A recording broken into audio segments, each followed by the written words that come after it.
Good morning, family. So, today I wanted to talk to you about the shift between going from founder, business owner, entrepreneur into having a career. And I know it's sort of the opposite of what most people are doing. I see all over TikTok, Reddit, wherever you want, YouTube. I quit my corporate career to bet on myself. And I think that's great. Congratulations to all of those people. And I'm also doing it at the opposite time, right? Like I'm 37 right now, and I've been a founder my whole life. I started my family was the very first business owners in Romania after communism fell. My grandpa had a driving school. My mom had shops. My grandma had shops. Everybody had something that was entrepreneurial.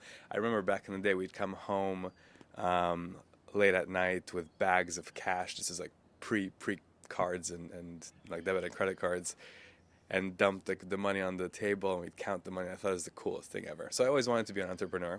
And whenever we moved to the US, I became one. I started my first business in college. It was basically me putting together students of art, music, etc., with families. So I was a marketplace, let's say, for education, and it went okay for a little bit. I had like an event for everybody, and I went overboard for like how little it was, but then it sizzled out as I was, busy full time in school.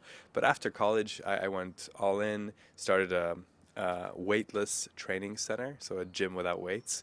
That was mostly focused on TRX and trampolines. That grew into a trampoline park, like a family entertainment center. That after 5 years and getting to 2 million ARR in small town Athens, which I know for the tech world today, 2 million ARR is just the beginning. For me, it was an amazing success.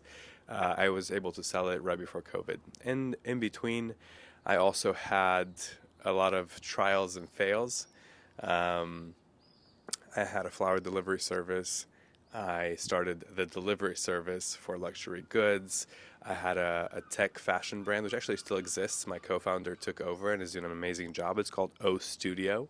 They do technical knits that you can wear basically from the gym to the co working space to going out at night. I had a supplement company called Forward that did okay. You may have heard of it. I have also had a AI marketplace where I paired influencers with opportunities, which is very popular today. But the way that we did it is we basically crawled through the images that they were allowing us access to and given them directly to the brands. So you didn't have to create content, the content was already created, they just used it and licensed it. And most recently, I took over as CEO and CMO of a dance ed tech company. So I've been doing this for, I started in college, let's say that was 2010, 15 years. I've done it for 15 years. For the majority of the time, it was good. It worked well. I loved it. Obviously, a lot of lessons. But now it's shifting into two things are happening. One, I feel like I want to learn and I feel like I need to be on a bigger team to be able to get those learnings. Yes, I could build my own team that would be bigger, but I haven't ever been able to create a company that had the type of talent that I was hiring that I want to be next to. So if I go to a company that's, I don't know, massive, hundreds of employees, thousands of employees, then I know that they'll have the opportunity to put together a team that I can work with, that I can work for, that I can work over, that I can learn from, and we can push each other. It's just different caliber of talent. So that's one thing. Then, as crazy as this sounds, it's the stability. I know people usually leave corporate jobs because they feel there's lack of a stability, they can be fired anytime. I disagree with that. I think because I know as a founder, I've always had to do my best to basically put food on the table. That's never going to be an issue for me. I don't think I'm ever going to get fired for not doing a good job. And you have the stability of knowing that you have a paycheck and a trajectory ahead of you that you can sort of like go forward and advance and progress. With a business, it's just been very, it can disappear one day to another. You think, especially if it's a new startup, like, whenever you had a business that you've built, absolutely stay in it, don't leave it. That makes no sense.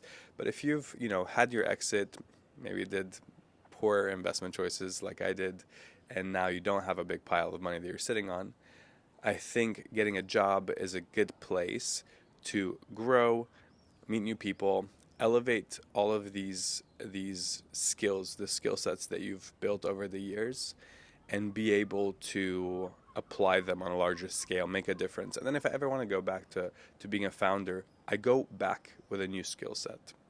So the other part that was interesting, I just kind of figured out this recently. I've never interviewed properly in my life because I was the boss. I hired myself. I did the work.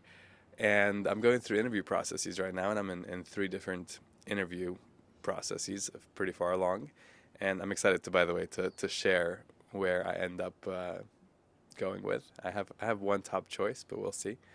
Um, and it's interesting how the interviews goes because I had a question yesterday, and it was, what kind of team would you build if we hired you for head of marketing?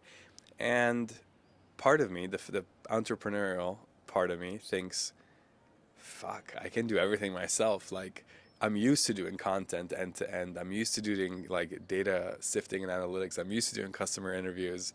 I'm used to doing all these things. And I'm also used to having big teams of 60 people. But I was thinking about it, not knowing the budget of the company. I presented them with two options. I said, I don't know. I could either do the bulk of it and have a few assistants or a few smaller players doing more things, or we can do this, full on and hire a team and actors and all these things for the content we want to produce. So there's a lot of really interesting things, but what I'm realizing is you have these skills, and I talked about it in my previous video. I'll link it here, somewhere. um, I talked about how you get these skill sets. I think everybody should be an entrepreneur at least once in their life if they're interested in it, because you get these skills that you don't realize how valuable they are and how many people just having work jobs don't have. You also have this sense of like, I can figure anything out. And honestly, most things are figure outable, right? Unless you're, I guess, a lawyer or a doctor, which today, to be honest, maybe with ChatGPT, even lawyer is not that far-fetched. But there's a lot of things that I don't have, that I've never, like, let's say, done, but I've done everything else around them, and I know how to address them. I know how to approach that problem and solve it, and no worries. So I feel the sense of ease going into the job world, thinking I've built so many lessons and I have so many skill sets that I can apply to this, even if it's indirectly, even if it's something that's maybe not part of the job. I can be creative on getting an answer and not be the dead weight on a team. So anyway, I'm curious to see if there's anyone else out there who's interested in going from founder to career mode. Let me know.